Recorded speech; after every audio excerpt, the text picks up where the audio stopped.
Like if they throw EMP pulses in the air and kill all the electronics, which is, people don't understand. Like every car everyone is driving has a fucking computer in it. And if something goes on, there's some sort of a power grid failure or some sort of a solar flare that knocks out electronics, it could knock out your fucking car. You have a brick now, and it's not going to work. If you don't have a carburetor and you have a car, like a regular old school car, it's not going to, Tucker Carlson, he drives like a 1978 pickup truck. And I go, why do you drive that? And he goes, because they can't shut it off. The government can't get it. It's got no GPS, he's super fucking paranoid. Well, the newest vehicle that I have, and yes, Land Cruisers are my favorite. I've become close friends with Daniel at TLC 4x4, and he's done two for me, a 100 series and a 60 series. And they did mine too when they were in LA. Yeah, man, they're just awesome. And like I said, my favorite part about driving the Land Cruiser is that it makes people smile. I'm not a very funny guy, so there's not many, I don't get many opportunities to make human beings smile, but I can drive this Land Cruiser and people look at it and point at it and they're smiling and like that's cool to me. You know what I mean? Especially 60 series, I think. There's just like a cool core group of people who love those things. And you don't see them when I see one, I slow down, I check it out. Yeah, but the newest vehicle that I have, and I'm a car guy. Now, I was poor most of my life. I'm still fairly poor. But, I got enough money I can buy the cars that I want now. And the newest car that I have is a 1997 Dodge diesel truck. I have two 97. I have an OBS Ford. It's a 97 with the Power Stroke diesel. I have a 97 Dodge Ram with the Cummins diesel because those are the two best diesel engines, undisputedly, that have ever been produced. I have the 100 Series Land Cruiser. Actually, the 100 Series is a 98, but I kind of gave that to my brother, so I can't count that. The 60 Series is an 84. I have an 86 Toyota they call Pickup. It's a Hilux. I don't know if I'm missing something, but I love old cars, man. Those old Toyotas are bulletproof. They never break. That's my squirrel hunting truck. Yeah? It'll go anywhere. Why am I going to go spend $30,000 on a side-by-side? I can get in this Toyota truck and I can go anywhere you can go in a side-by-side. That's true. That's my squirrel hunting truck, man. So is squirrel hunting the most hunting that you do?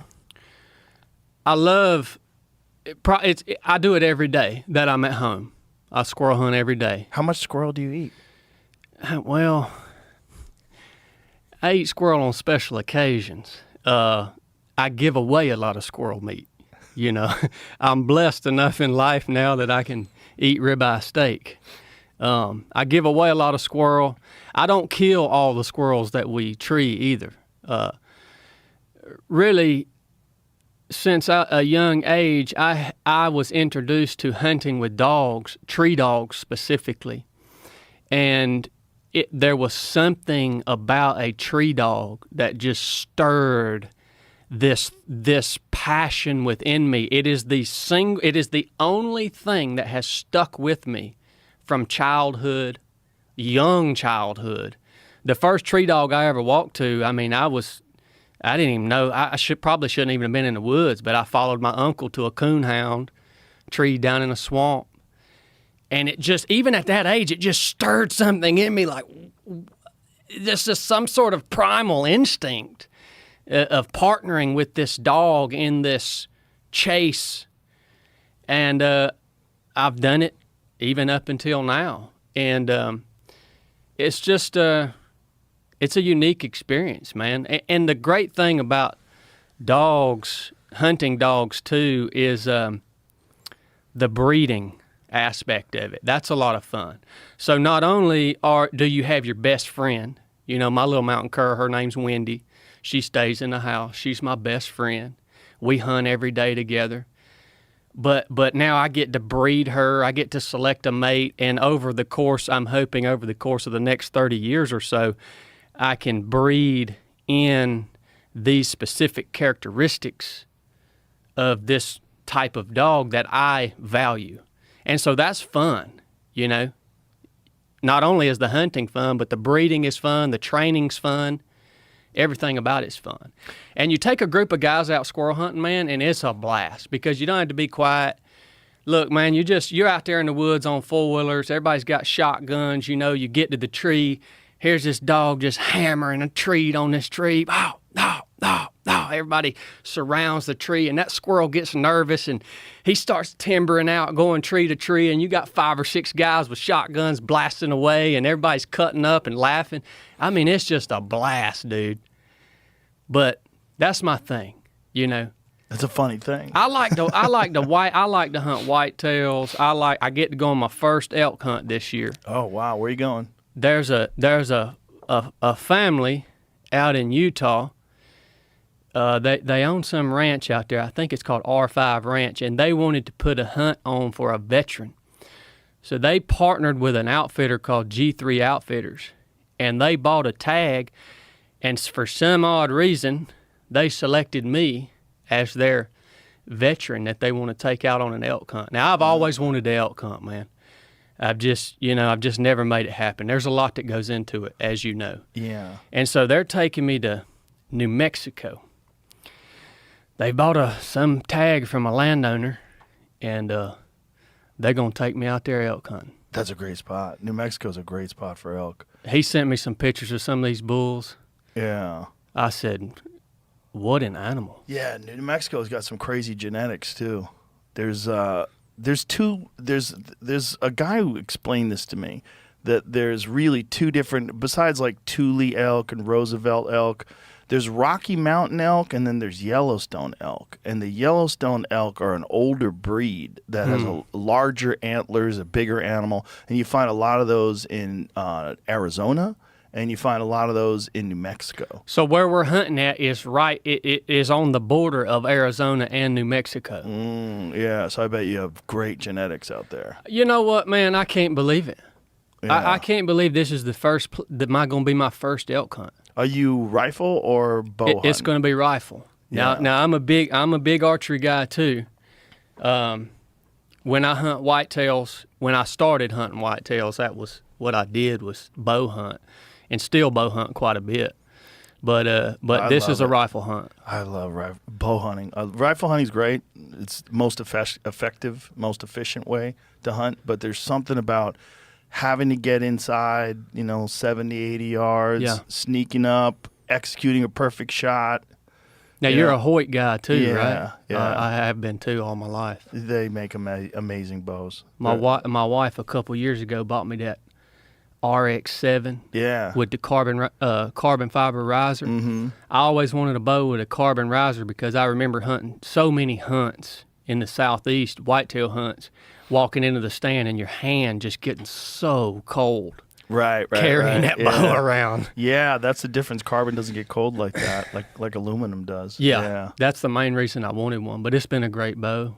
Yeah, they make them better every year, and I don't know how the fuck they do it. Every year they just tune a little bit of this and change a little bit of that and adjust the cams and just... They've probably got it mapped out for the next 10 years in advance. Yeah. They do. They could go ahead and make the best one. They just, know. Yeah, it's incremental improvements based on like how the industry is going. But we went to the Hoyt factory. I've been to the Hoyt factory a few times, but we went recently and showed the process that they make those things. It's so incredible. It's all these like super sophisticated computers and machines and CNC machines. They're cutting the aluminum, and they have like so many different steps to make sure that quality control is perfect. And at the end, when you get it, you really appreciate it. And they're so smooth now. Like I've been bow hunting for 12 years now, 13 years. And just the difference in 13 years is crazy. Like if I go back and pick up one of my old bows, it just feels archaic. Yep. They're so smooth now. The draw cycle's so smooth, and they're so dead in the hand when you fire them. And those parallel limbs, and they're so short and compact. Mm-hmm. The old bows we used to shoot back in the day, the old Viper Techs and all that from Hoyt, and Matthews had the old SQ2s and Q2s, and they were just long and unwieldy in the stand, mm-hmm. and you can make, like you said, 100-yard shots now with a compound bow.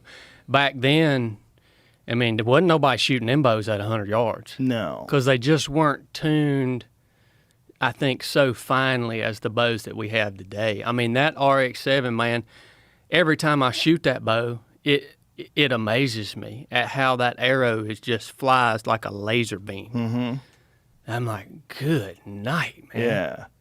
It's a cool. Have you ever shot a stick bow? Yes. Okay. I'm not good at it, though. I shot it on vacation once. I was shocked at how bad I was because I'm so good with a compound bow. Yeah. I'm trying to figure out where to aim, where it goes, and do all this shit and how to let loose right. It's I have a buddy who hunts exclusively. My buddy Ryan Callahan. He hunts exclusively with a homemade bow. He's got a long bow that he made. Mm-hmm. I don't know if he made this one. I know he's made them before, but it's those real simple bows. I'm like, why? You can't even get much energy out of that thing, but it's the extra challenge. You got to get real close. You got to get real close and be real accurate. Yeah, I took mine on a mule deer hunt up in the Wasatch Range in Utah 2 years ago, and yeah, I mean you got to get within 7 to 10 yards of that animal with a longbow. Yeah, I mean I do crazy. anyways. Fred Bear might could have made a 20 or 30 yard shot, but you got to get right in their laps. And I was on public land. It was a wilderness area. That's where I like to hunt. I mean, I like wilderness areas. That's the highest designation of preservation that Congress can award to a piece of land. So if you're in a wilderness area, there's not going to be no horses, no mechanized tools. Nobody's going to be clearing trails with a chainsaw up there. If you ever want to go in the backcountry, find a wilderness area.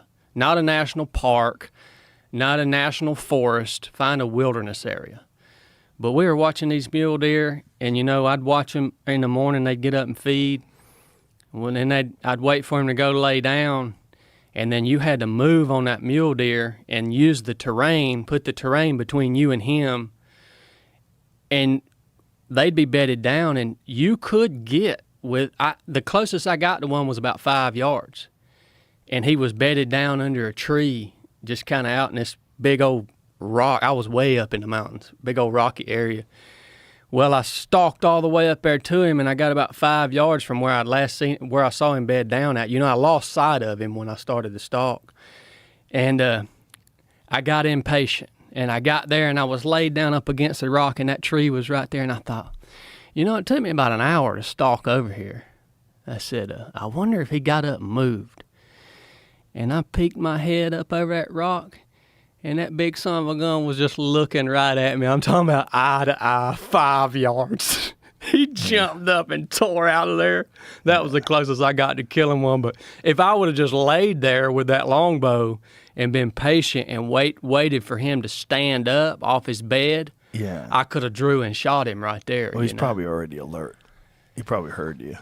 I don't know if he heard me or not. Yeah. Were you barefoot? I had the wind. Their ears are so good. I had shoes on, but I'm stalking across big granite, rock slabs and stuff, so it was pretty quiet. I mean, there was no indication when I picked my head up, he was still laying there on bed. There was no indication that he knew I was there other than when he saw me peek my head over the rock and stand up and tear out of there, They're the most difficult to hunt because they're just dealing with mountain lions all day long. Mm-hmm. And they're just always and they'll jump the string quicker than any animal. Oh, Other than the craziest ones are axis deer. Have you ever hunted axis deer? I haven't, no. Axis deer evolved with tigers.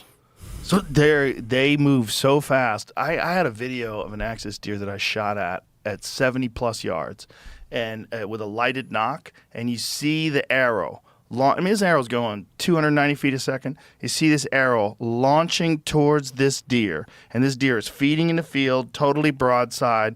He hears the arrow within 10 yards, ducks down, hauls out, and he's gone by the time the arrow got to him. He hears the arrow in flight. Exactly. He had no idea. We were very far away. That's why I took the shot. It's one of the things with those animals, you're sometimes better off taking a long shot than a close shot because they hear that bow go off and they just duck and go.